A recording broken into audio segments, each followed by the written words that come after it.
నమస్కారం. గోడ మీద వార్తలకు స్వాగతం. మోదీ విదేశీ శాఖకి ఎక్కువ, ప్రధాని పదవికి తక్కువ. కేటీఆర్ అచ్చం దొరమాదిరే.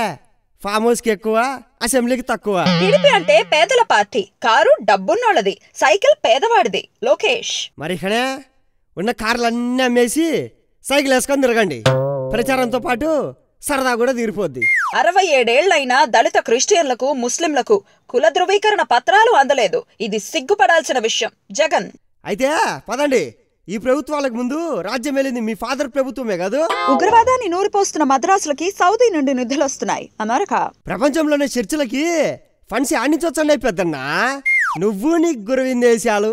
తలసాని ఆలుగడ్డలు, బ్లాక్ టికెట్లు అమ్మేవాడు రేవంత్. ఓహో, అంటే మీ పార్టీ ఒకప్పుడు బ్లాక్ టికెట్లు అమ్మేటోళ్ళకి టికెట్లు ఇచ్చి ప్రోత్సహించిందన్నమాట. కాపుల మహాసభలో ఉద్రిక్తత. రైలుకి, పోలీస్ స్టేషన్ కి నిప్పు పెట్టిన ఆందోళనకారులు. ఆ రైళ్లల్లో వాళ్ళ కుటుంబాలుంటే తెలుస్తాయి ప్రయాణికులు పడే బాధ.